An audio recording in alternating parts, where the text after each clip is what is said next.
और आप दर्शन करिए, विदा कर कर महल में पहुंची हैं। और वाल्मीकि रामायण में तो ऐसा वर्णन भी आता है कि जब घर में बहू आ रही हैं तो अनेकों प्रकार से इतना मंगल मंगल सब हो रहा है और दिव्य उपहार दिए जा रहे हैं, ऐसा वर्णन आता है। और दर्शन करिएगा, ये जो उत्सव है, सीताराम जी जब विवाह कर कर आए हैं, और यह जो उत्सव है वो कई साल तक चलता रह गया। और यहां पर देखिए, यहां पे अंतिम में तुलसीदास जी ने कहा है कि जो सीता राम जी के इस पद को, विवाह प्रसंगों को, उनकी बाल लीलाओं को श्रवण करता है, सुनता है, कहता है, उसके हृदय में सदैव सीताराम जी वास करते हैं। और दर्शन करिए, अब यहां से बाबा कथा को ले चलते हैं आगे, और अयोध्या कांड में अब प्रवेश हो रहा है। और दर्शन करिएगा, अयोध्या कांड के प्रारंभ में ही पूज्यपाद गोस्वामी तुलसीदास जी ने श्लोकों का वर्णन किया है। और उनमें जो एक श्लोक है जिनको हम नित्य गाते भी हैं, उस श्लोक में बाबा ने राघवेंद्र सरकार के किन किन रूपों का वर्णन किया है। नीलांबुज श्याम मलको मलांगम सीता समारो पितवाम भागम बाणो महासायक चारु चापम नमामि रामम रघुवंशनाथम। क्या कहा? नीलांबुजश्याम, जो नीले वर्ण के हैं, श्याम रंग के हैं, और उनके साथ में श्री जानकी मैया जी हैं, और कंधे पर धनुष बाण है। ऐसे मेरे राम जी, जो कि अयोध्या कांड में प्रवेश हो रहा है। और प्रारंभ में ही बाबा ने कह दिया,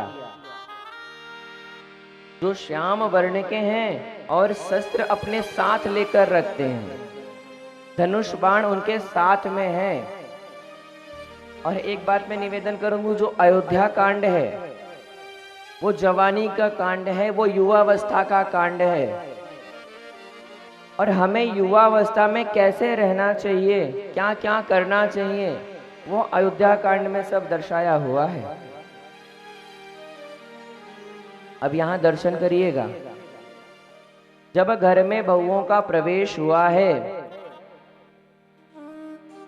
तो माताओं ने कलश को रखा है, बंधनवारों को बनाया है। आज बहुओं का आगमन कर रही हैं माताएं, बहुओं का प्रवेश हो रहा है घर में। और यहां दर्शन करिएगा, ऐसा वर्णन आता है कि माताओं ने अपनी बहुओं को मुंह दिखाई में दिव्य से दिव्य उपहार दिए हैं। लेकिन महाराज, आज तो मुंह दिखाई जैसा तो कुछ रह ही नहीं गया है इस कलयुग में। अब क्यों नहीं रह गया है, एक व्यवहारिक बात मैं निवेदन करूंगा तो वो भी स्पष्ट हो जाएगा। आज इस फैशन की दौर में हम इतना बह चुके हैं कि जिसकी कल्पना नहीं है। विवाह से पूर्व हम क्या करते हैं? विवाह की तिथि आ गई और यदि विवाह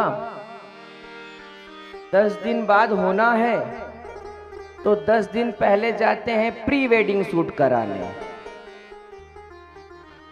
ये प्री वेडिंग शूट क्या होता है भैया? 10 days to go, 9 days to go, 8 days to go, 7 days to go. क्या है ये सब? क्या ये हमारी संस्कृति है? अब आप सब बताइए, क्या ये हमारी संस्कृति है? क्या विवाह के पूर्व हमें फोटो सेशन कराना चाहिए? लेकिन आज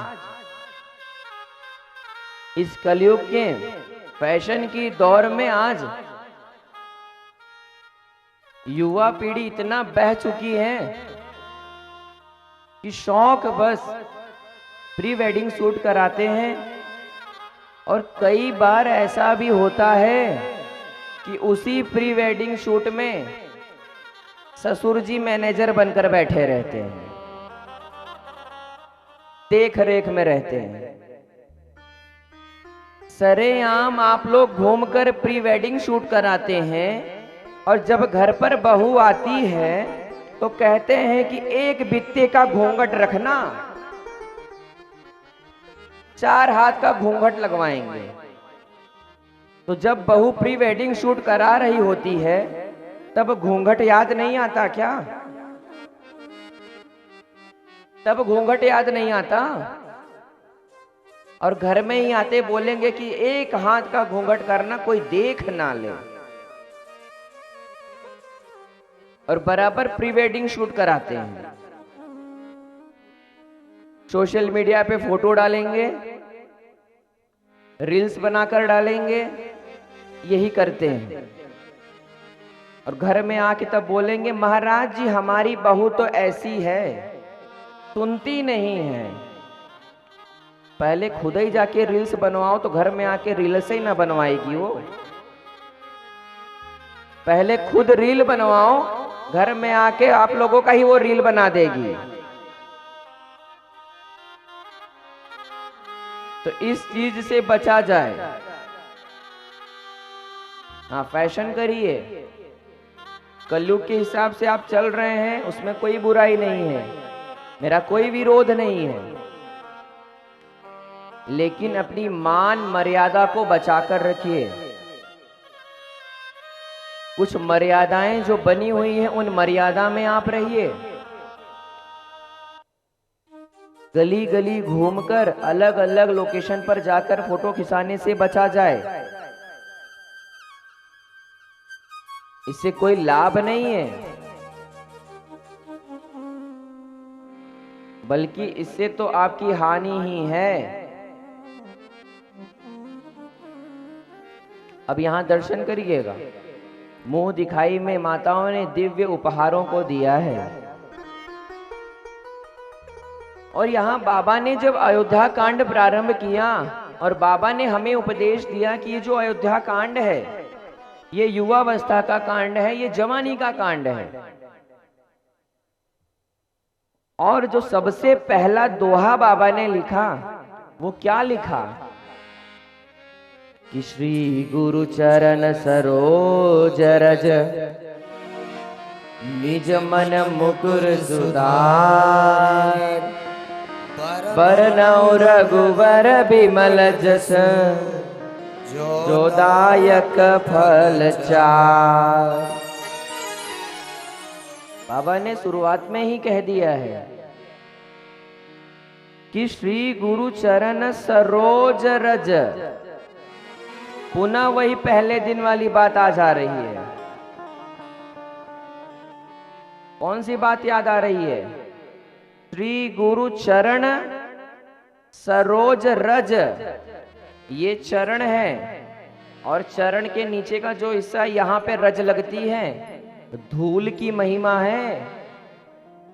प्रथम दिवस से मैं निवेदन कर रहा हूं कि चरण स्पर्श की तो महिमा है, लेकिन यहाँ पर बाबा ने पूरे रामचरितमानस जी में चरण रज की महिमा बताई है। और चरण रज का जो सेवन कर लेता है एक बार, वो इस भवसागर से यूं पार हो जाता है। ये है महिमा। और यहां बाबा ने भी प्रारंभ में ही क्यों लिखा? प्रारंभ में इसलिए लिखा कि ये जो युवावस्था है, ये जो हमारी जवानी है, हमें सर्वप्रथम इसे सार्थक करनी होगी। भौतिक सुखों में ना लगाकर यदि आप अध्यात्म में मुड़ेंगे, तो सिर्फ यदि आप अध्यात्म में मुड़ेंगे तो अध्यात्म में मुड़ने से होगा क्या? आध्यात्मिक ज्ञान तो मिलेगा और जो भौतिक सुख है वो स्वयं आपके पास चले आएंगे। लेकिन महाराज इस कलयुग की क्या स्थिति है? आज की जो युवा पीढ़ी है विषयों में इतना लीन है, जगत में फंसी है, संसार में फंसी है, तरह तरह के चीजों में लगी है, लेकिन उन्हें भगवान से, सत्संग से, भजन से, कथाओं में कोई रुचि नहीं है। मन हुआ तो चले गए, मन हुआ तो सुन लिया, नहीं तो क्या करते हैं? यदि घर में भी बोला जाए, यदि माता जी ने कहा कि यदि भजन लगा दीजिए, भजन सुनना है, तो आज के बेटे ये कहते हैं कि क्या मम्मी पुराने ख्यालों में जी रही हो? क्या भजन सुनना, फिल्मी गाने सुनो। देखिए, फिल्मी गाने सुनने से हमारी मति भ्रष्ट होती है और ये सत्य है। आज हम फिल्मी गाने सुनकर, पिक्चरों को, फिल्मों को देखकर सिर्फ और सिर्फ बर्बाद ही तो हो रहे हैं। और क्या हो रहे हैं? हम जा जाकर पिक्चरों को देख रहे हैं और पिक्चर वाले, ये बॉलीवुड वाले क्या करते हैं? अश्लीलता ही तो परोसते हैं। क्या अच्छी ज्ञान की बातें बताते हैं क्या ये बॉलीवुड वाले?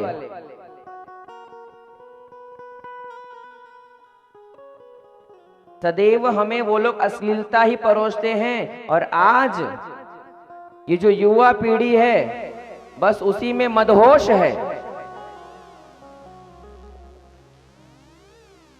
उनको सिर्फ विषय वासनाओं में ही लगे रहना है। अध्यात्म में, भजन में, सत्संग में, कथाओं में तो कोई रुचि ही नहीं है। उन सब चीजों को देखकर मति को भ्रष्ट करेंगे और मति जब भ्रष्ट हो जाएगी तो अपने परिवारजनों को लेकर डूब जाएंगे। यही हो रहा है आज। घर घर की स्थिति है। हम तो घूमते रहते हैं, कथा, हमारा तो काम ही यही है, कथा गाना।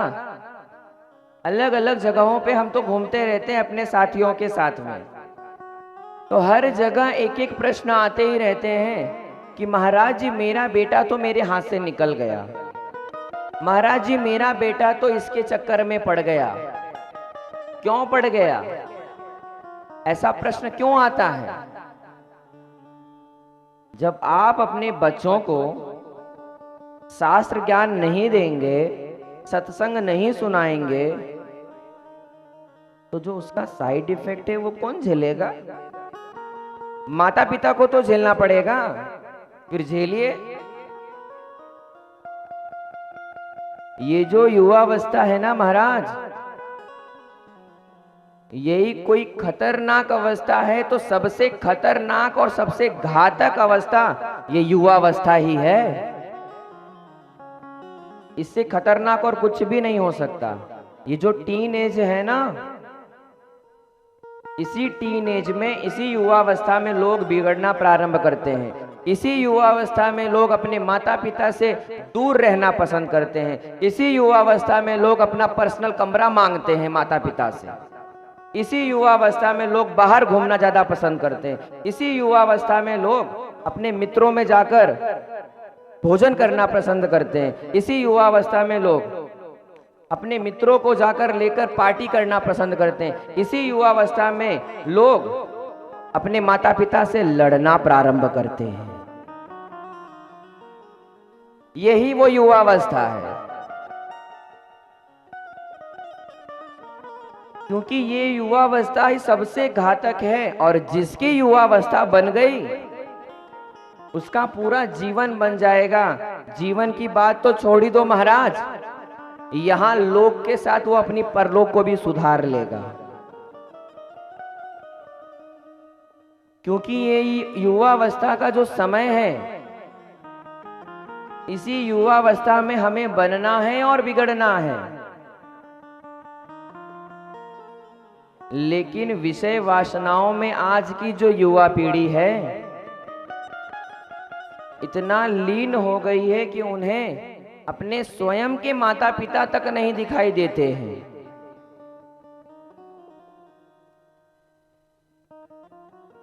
और मेरा निवेदन है, जितने लोग मुझे सुन रहे हैं, देख रहे हैं, सबसे हाथ जोड़कर निवेदन है मेरा, आज की जो युवा पीढ़ी है सबसे निवेदन कर रहा हूं कि भौतिक ज्ञान तो आप रखिए, लेकिन शास्त्र ज्ञान को भी आप साथ लेकर चलिएगा। और जब भौतिक ज्ञानों के साथ आप शास्त्र को भी लेकर चलेंगे कि जीवन में कभी भी आप कहीं गिर ही नहीं सकते।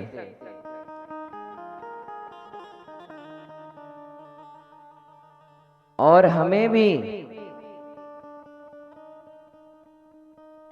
सिर्फ एक बात को ध्यान रखना है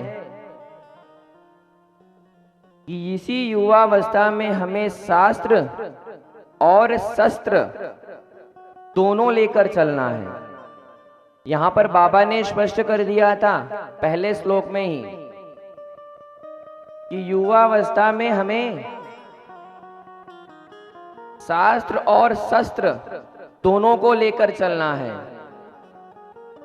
अब शस्त्र लेकर चलने का मतलब ये नहीं है कि आप दिन रात जेब में घुसकर निकले, किसी के यहां जाएं टेबल पे निकाल के पहले अपनी पिस्तौल रखें। ये कोई प्राथमिकता नहीं है, ये सिर्फ दिखावा है। आपने उसको लिया है तो आप ये मत बताइए कि मेरे पास ये चीज है। लेकिन आज का जनरेशन क्या है, आज तो शो ऑफ का जमाना है, जितना हो सके बस हम दिखाएंगे। कर्तव्य एक पैसे का नहीं है, लेकिन दिखावटी में कमी नहीं होनी चाहिए। भले घर में खाए बिना मर जाएंगे, लेकिन दिखावे में कमी नहीं आती महाराज।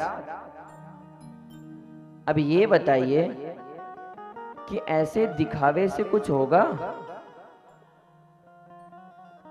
ऐसे दिखावे से क्या फायदा है? पेट भर आप भोजन नहीं कर पा रहे हैं, तन पर आपके वस्त्र अच्छे से नहीं हैं, और आप दिखावे की जिंदगी यदि जी रहे हैं, तो ऐसे जीवन का क्या लाभ है?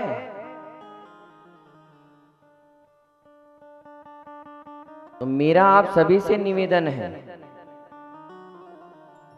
माता पिता से भी निवेदन है और आज की युवा पीढ़ियों से भी यही निवेदन है कि माता पिता यह सदैव ध्यान रखें, अपने बच्चों को शास्त्र ज्ञान अवश्य दें। और जो युवा पीढ़ी है उनसे भी निवेदन है कि आप हर चीज करिए। भौतिक ज्ञान तो आप ले रहे हैं, लेकिन शास्त्र ज्ञान भी आप अवश्य लें। कहीं जाना नहीं है, कुछ करना नहीं है, बस घर में हमें श्री रामचरितमानस जी को रखना है और सिर्फ धूप दिखाना नहीं है। यदि घर में है तो रोज प्रतिदिन एक दोहा पढ़िए, एक चौपाई पढ़िए, लेकिन समझकर पढ़िए। उस एक चौपाई, उस एक दोहे को ऐसा समझिए और समझकर अपने मानस में उतारिए। और जिस दिन से ये प्रारंभ कर देंगे ना, मेरे राघव सरकार की जो करुणा है, जो कृपा है, वो स्वयं आप पर बरसने लगेगी। लेकिन स्वभाव बनाना पड़ेगा, विवेक बनाना पड़ेगा। ऐसे ही सब कुछ नहीं हो जाता है।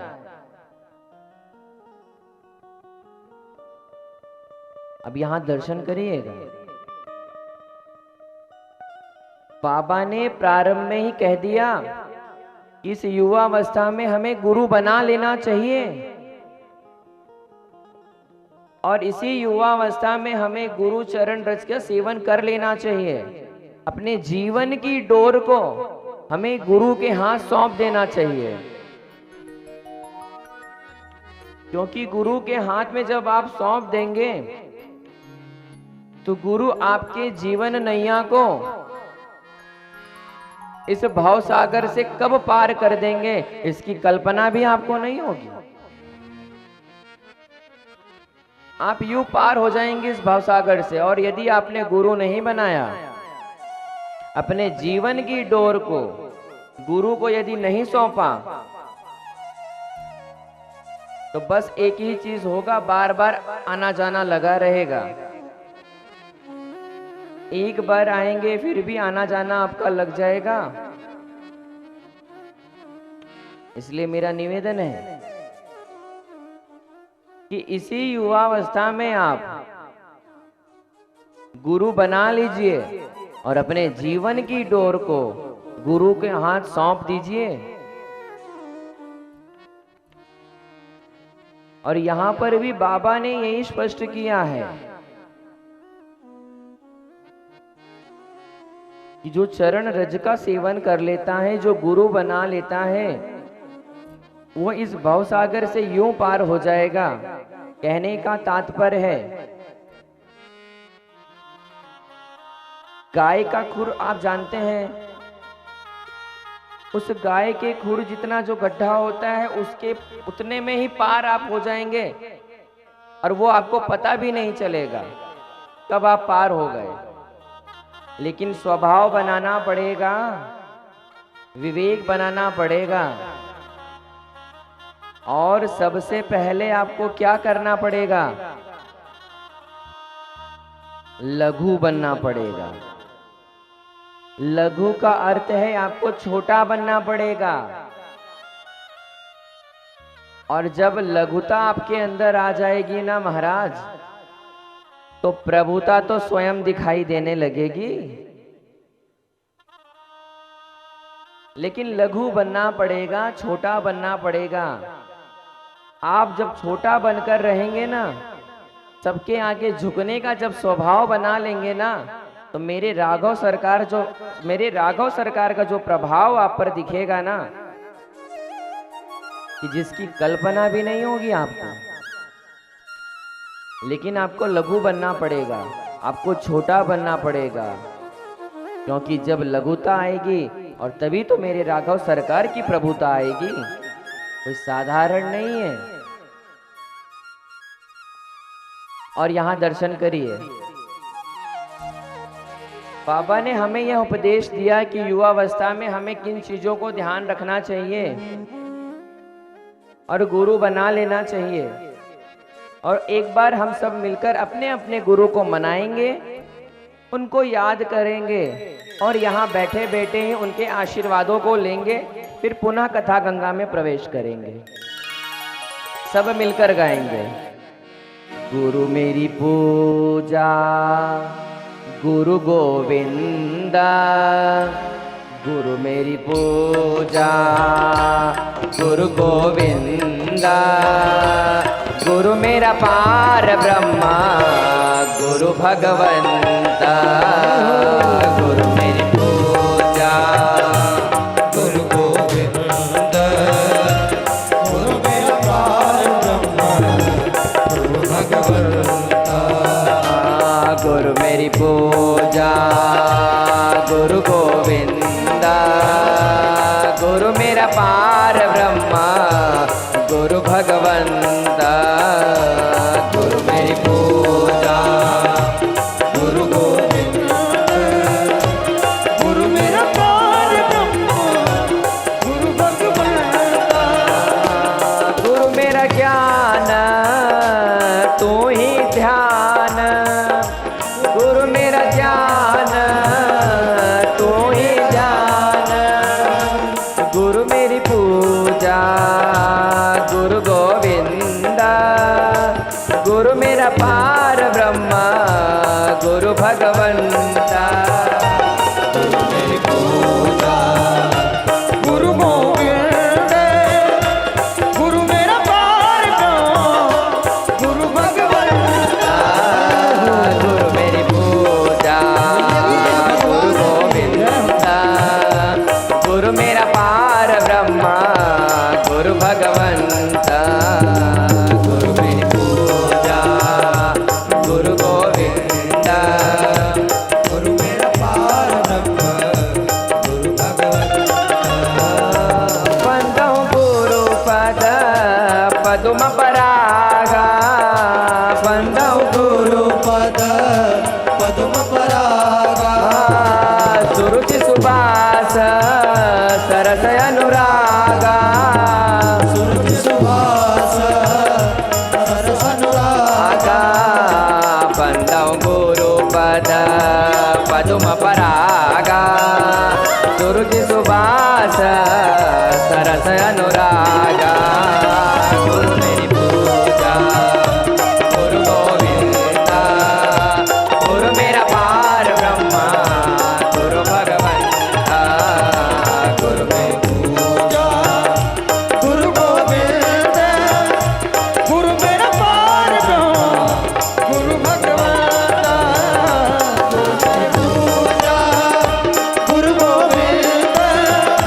गुरु मेरा पार ब्रह्मा गुरु भगवंता गुरु मेरी पूजा गुरु गोविंद गुरु मेरा पार ब्रह्मा गुरु भगवंता गुरु मेरा पार ब्रह्मा गुरु भगवंता गुरु मेरा पार ब्रह्मा गुरु भगवंता गुरु मेरा पार ब्रह्मा गुरु भगवंता बोलिए सद्गुरुदेव भगवान की जय हो। तो मेरा निवेदन है कि आप भी गुरु अवश्य बनाइएगा और अब दर्शन करिए। आगे बाबा बढ़ते हैं और यहाँ पर दर्शन करिएगा कि मेरे राघव सरकार विवाह कर कर घर आए हैं और महल में प्रवेश हो रहा है और वहां पर नित्य क्या हो रहा है वो दर्शन करिएगा चौपाइयों के माध्यम से कि जब ते राम ब्याही घर आए जब ते राम ब्याही घर आए नित नव मंगल मोद बधाए निज नाम मंगल मोर बधाए जब ते राम ब्याही घर आए जब ते राम ब्याही घर आए नित नव मंगल मोद बधाए निज नाम मंगल मोर बधाए भुवन चारी दत्त भूधर भारी भुवन चारी उधर बारी सुखित में खबर सही कुमारी सुख में घर सही सुख मारी सुखित में घर सही सुख मारी क्या कहा बाबा ने यहाँ पर कि जब ते राम ब्याही घर आए नित नव मंगल मोद बधाए। जब से मेरे राघव सरकार व्याह कर आए हैं, तब से नित्य नव मंगल मोद बधाए, नित्य मंगल ही मंगल हो रहा है। इतना मंगल है कि जिसकी कल्पना नहीं है। और इतने मंगल में ऐसा प्रतीत हो रहा है मानो अमृत की वर्षा हो रही है। क्यों ऐसा कहा बाबा ने यहां पर? क्योंकि जब बहुओं का घर में आगमन होता है, विवाह के पश्चात जब बहू आती हैं और हम गृह प्रवेश करवाते हैं, वो कोई साधारण चीज नहीं है। उस समय हम मां लक्ष्मी को अपने घर में प्रवेश कराते हैं। रिद्धि सिद्धि सुख संपत्ति सुहाए। रिद्धि सिद्धि सुख और संपत्ति सब साथ आती हैं जब हम विवाह कर बहुओं को घर में आगमन कराते हैं, तो हमें सारे ऐश्वर्य मिलते हैं। रिद्धि सिद्धि साथ आती हैं, सुख आता है, संपत्ति आता है, धन आता है, वैभव आता है, सब कुछ एक साथ आते हैं जब बहुओं का घर में आगमन होता है। और यहां बाबा ने प्रारंभ में ही स्पष्ट कर दिया है कि नित नव मंगल मोद बनाए। नित नव मंगल का मतलब ये हुआ कि कई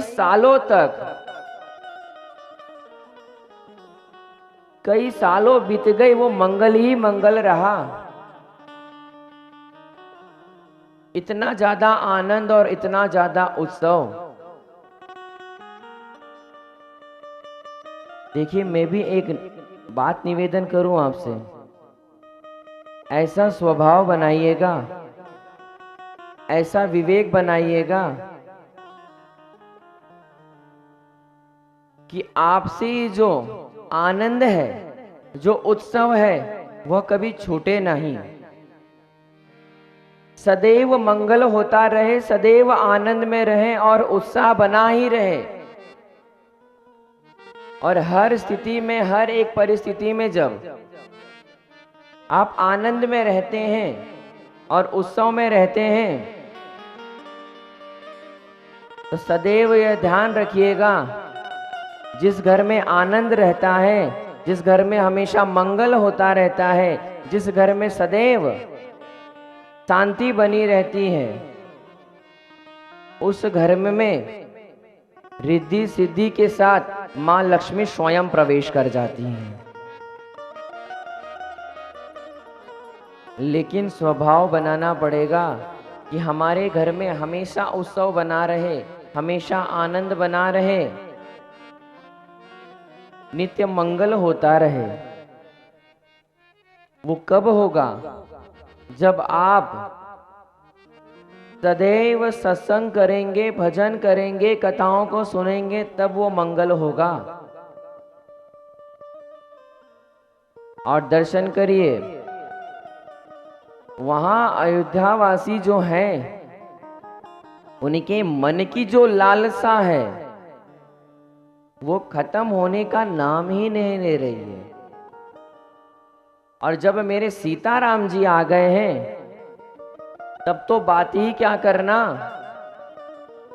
और ज्यादा ही आनंद में है, और ज्यादा उत्सव मना रहे हैं। और वहीं कनक भवन सरकार के द्वार पर जाकर खड़े हैं और सिर्फ मेरे सीताराम जी को निहार रहे हैं, और वहीं खड़े हैं, खड़े होकर बस उन्हें देख रहे हैं और उन्हें निहार रहे हैं, अपने आंखों में बसा रहे हैं, अपने हृदय में बसा रहे हैं।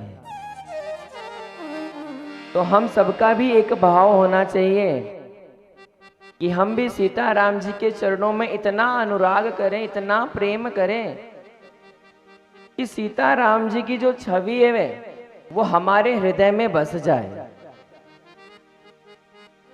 तो हमें भी यह स्वभाव बनाना पड़ेगा। बड़ा ही प्यारा पद है, श्रवण करिएगा।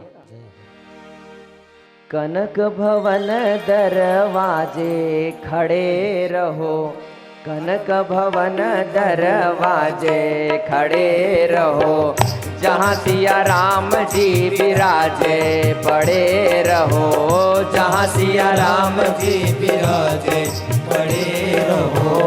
कनक भवन दरवाजे खड़े रहो, कनक भवन दरवाजे खड़े रहो, जहाँ सिया राम जी विराजे खड़े रहो, जहाँ सिया राम जी विराजे खड़े रहो। कनक भवन दरवाजे खड़े रहो, कनक भवन दरवाजे खड़े रहो, कनक भवन दरवाजे खड़े रहो, कनक भवन दरवाजे खड़े रहो, जहाँ सिया राम जी विराजे पड़े रहो, जहाँ सिया राम जी विराजे पड़े रहो, जहाँ सिया राम जी विराजे पड़े रहो।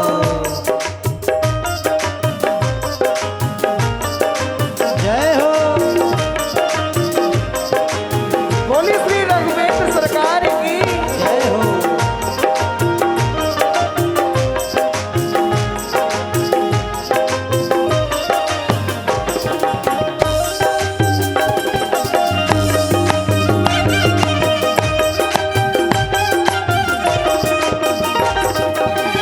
सुगड़ सोपान सो द्वार सुहावे, सुगड़ सोपान सोबार सुहावे, छटा मनोहर मोरे मन भावे, छटा मनोहर मोहे मन भावे। सुगड़ सोपान सो द्वार सुहावे, छटा मनोहर मोरे मन भावे, सुंदर शोभा साजे पड़े रहो, सुंदर शोभा साजे पड़े रहो, जहाँ सिया राम जी विराजे खड़े रहो, जहाँ सिया राम जी विराजे खड़े रहो। जय हो,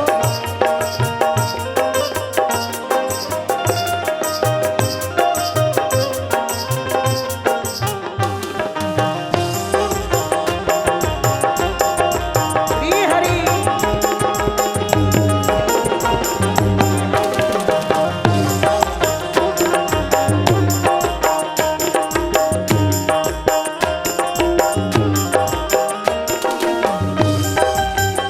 सीताराम सरकार की जय हो।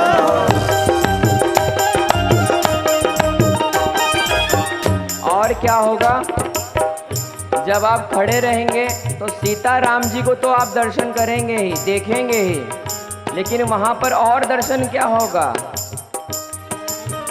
आवत जात संत जन दर्शन, आवत जात संत जन दर्शन, आवत जात संत जन दर्शन, आवत जात संत जन दर्शन, दर्शन करत सजन मन हर्षन, दर्शन करत मुदित मन हर्षन, दर्शन करत मोदित मन हर्षन, दर्शन करत मुदित मन हर्षन, देखत कली मल साजे पड़े रहो, देखत कली मल साजे पड़े रहो, जहाँ सिया राम जी विराजे खड़े रहो, जहाँ सिया राम जी विराजे खड़े रहो। जय जय,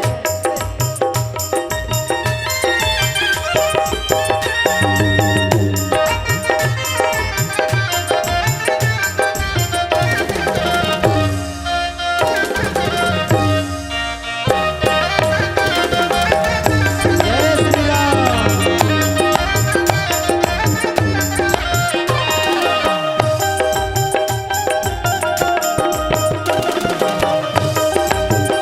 रघुनंदन सरकार की जय हो। और दर्शन करिए। सिंहासन पे कौन विराजमान है? अवध बिहारी सिंहासन सोहे, अवध बिहारी सिंहासन सोहे, अवध बिहारी सिंहासन सोहे, अवध बिहारी सिंहासन सोहे। संग श्री जनक ललित जी मन मोहे,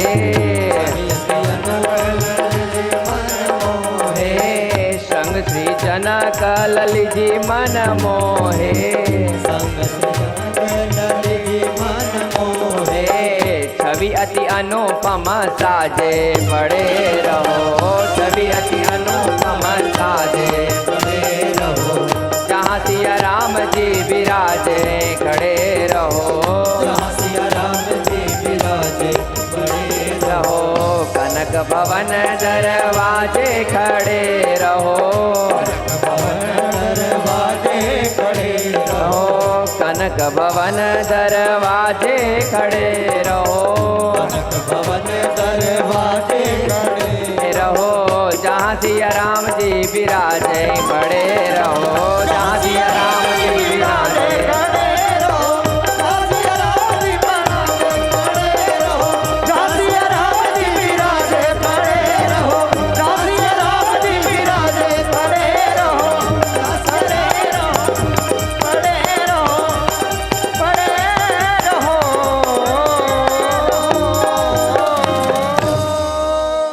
बोलिए सियावर रामचंद्र की जय हो। और दर्शन करिएगा, इतना मंगल स्वरूप है कि जिसकी कल्पना नहीं है। अब यहाँ दर्शन करिए, विवाह हो गया और जब सारे कार्यक्रम भी हो गए, अब यहाँ दर्शन करिएगा, जो वहां के नर नारी हैं उनके मन में एक लालसा और बढ़ गई पुनः कि अब हमारे प्रभु को, राम जी को युवराज पद दे दिया जाए और राजा बना दीजिए, राजा बना दिया जाए तो ज्यादा अच्छा होगा। अब उनकी लालसा तो है और सभासद बैठी और उसी सभा में जनक दशरथ जी का मुकुट थोड़ा तिरछा हो गया था और उस तिरछे मुकुट को सीधा करने के लिए चक्रवर्ती महाराज ने तुरंत दर्पण को मंगवाया और दर्पण मंगाकर दर्पण में उसे सेट कर रहे हैं, सीधा कर रहे हैं। और जब सीधा करने लगे तो उन्होंने क्या देखा कि उनके कान के पास के जो बाल हैं वो श्वेत रंग के हो गए, सफेद हो गए हैं। अब यहां दर्शन करिएगा, कान के पास के जो बाल सफेद हो गए हैं, मानो राजन को यह उपदेश दे रहे हैं कि महाराज अब आपकी अवस्था हो गई है, अब राजपाट सब राम को दे दीजिए, उन्हें अब युवराज बना दीजिए आप। और फिर यहां पर भी मन में उनके यही है कि चौथापन है, चौथा चरण है मेरा, और सब राजपाट अब राम को सौंप देना चाहिए, क्योंकि जब चौथापन आता है तो हमें सब अपने बच्चों पर राजपाट, सब राजकीय सब दे देना चाहिए। मानो यही उपदेश कर रहे हैं वो कान के पास के बाल।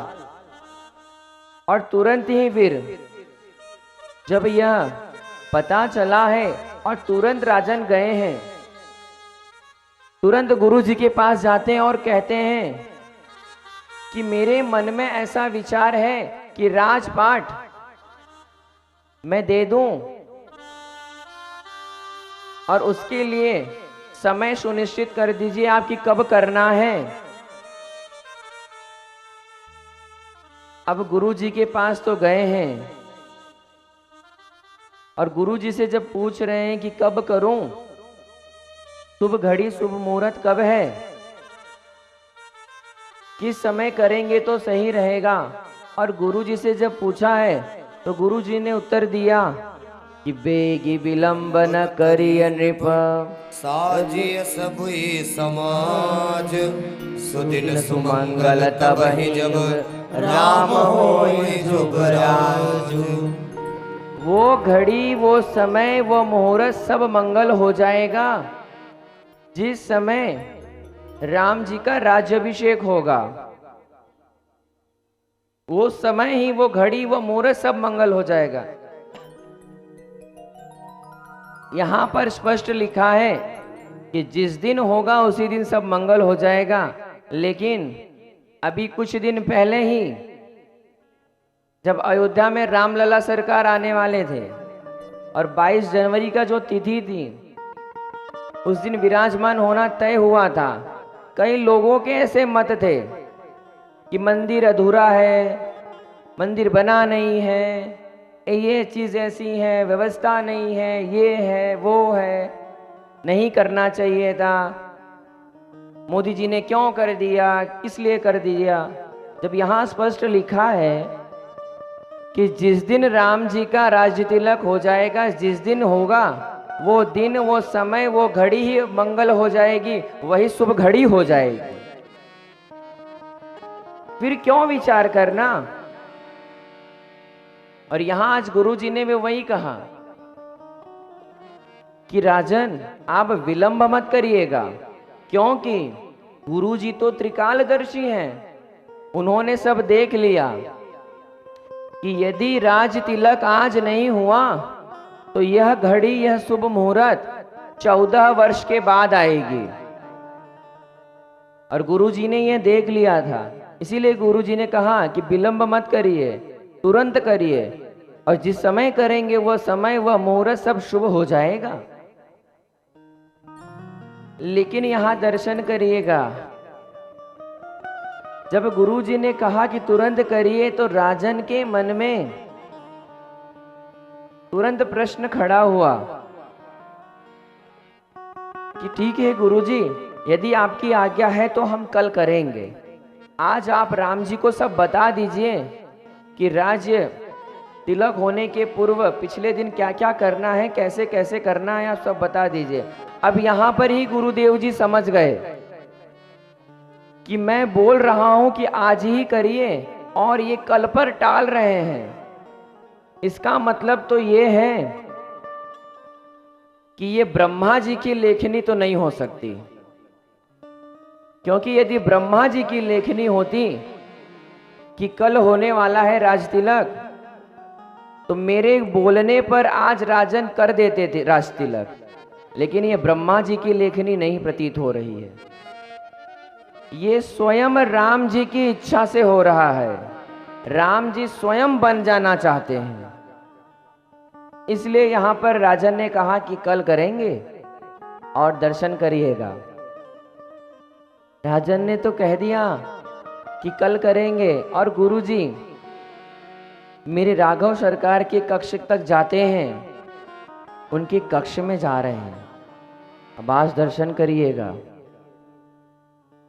जैसे ही राम जी को यह पता चला कि गुरुजी मेरे द्वार पर,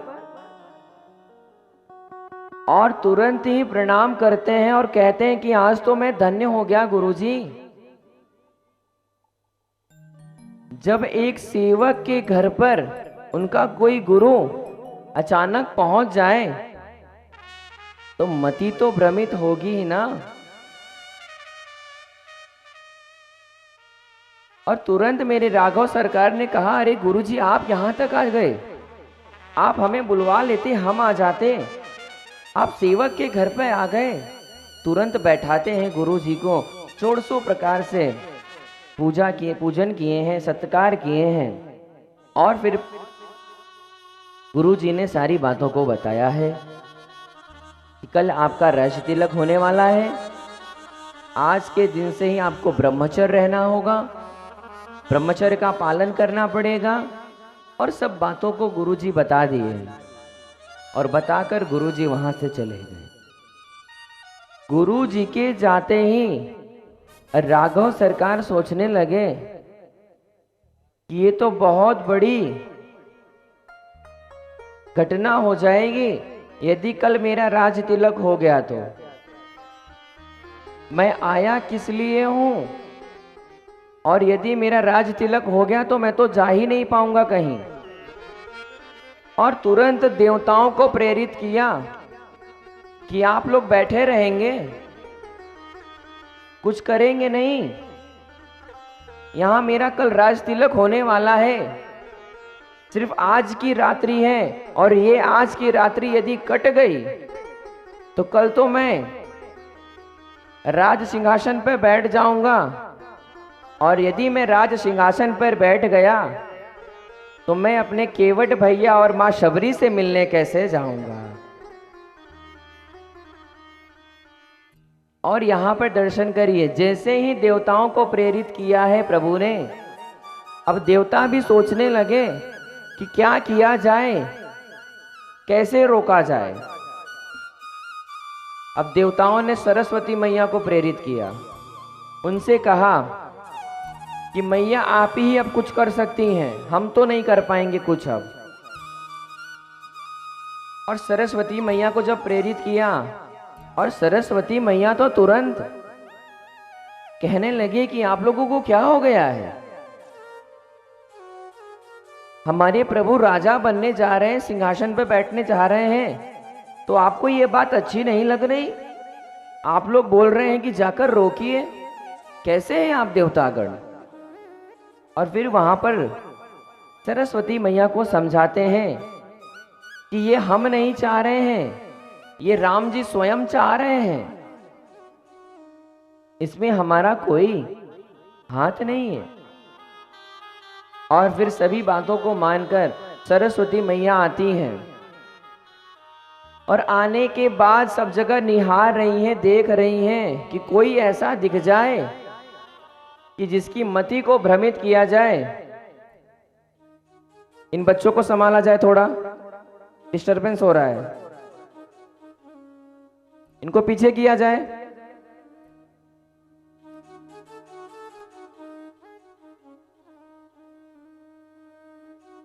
दर्शन करिएगा।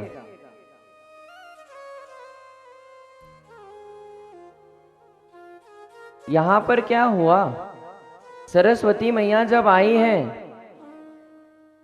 और देवताओं को जब ये पता चला है कि सरस्वती मैया तो चली गई हैं, अब सरस्वती मैया यह परेशान है कि मैं ऐसा क्या करूं, किसको मैं भ्रमित करूं या किसकी मति को मैं पलटूं, जो कार्य हो जाए, जो राम जी चाहते हैं वो हो जाए।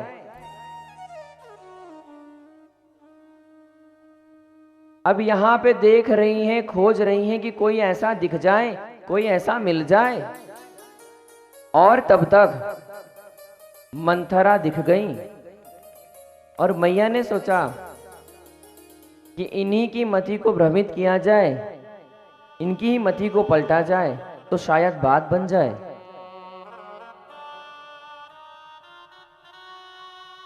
और यहां पर जब मंथरा जी को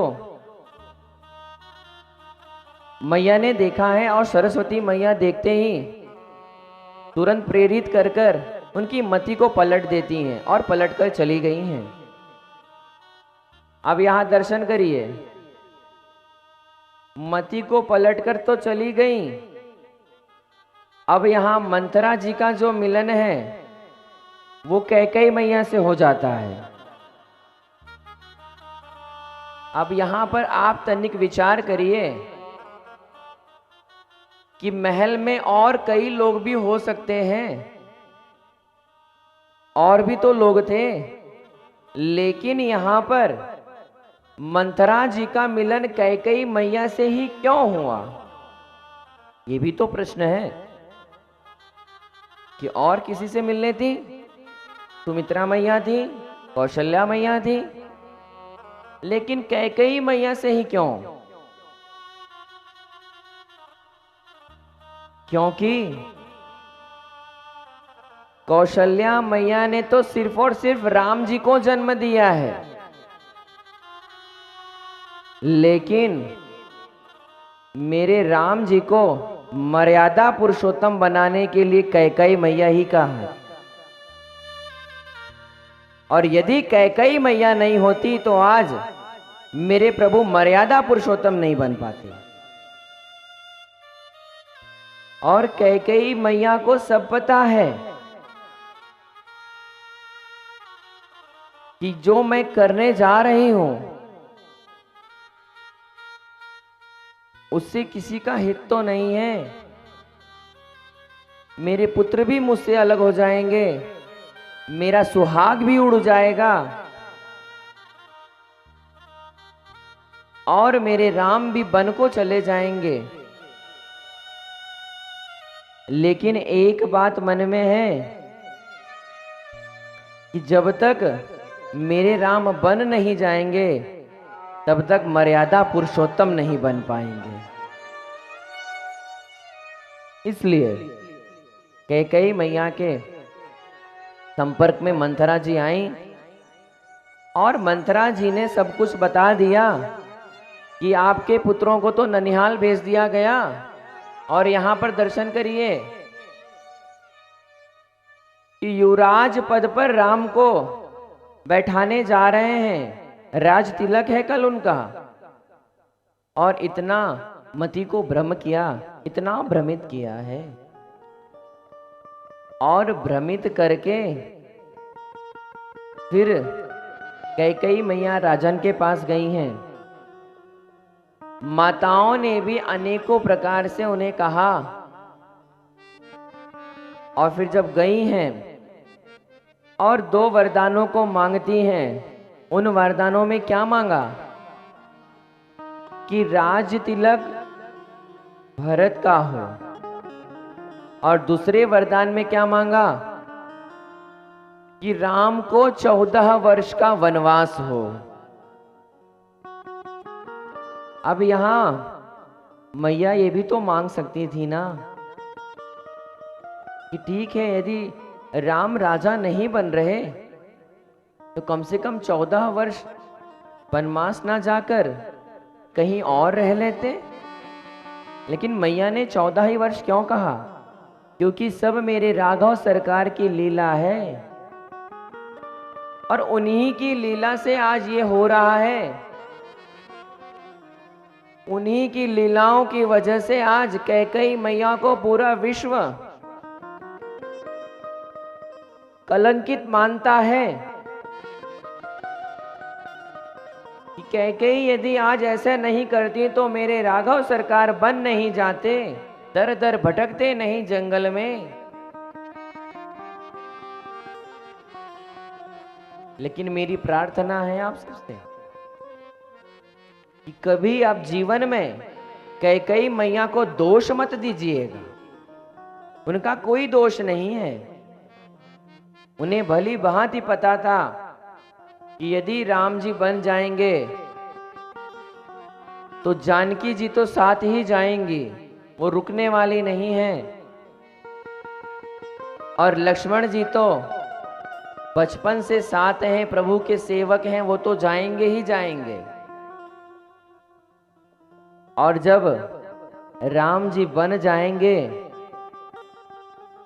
तो मेरा सुहाग जो है वो भी चला जाएगा। और दर्शन करिएगा, जैसे ही राजन से कैकेयी मैया ने कहा कि मुझे 2 वर दीजिए, पहला राज तिलक भरत का हो और दूसरे में 14 वर्ष का वनवास राम को मिले। और जैसे ही सुना राजन ने तुरंत ही पछाड़ खा गए, पीछे चले गए, मानो उनके पैरों तले जमीन खसक गई हो।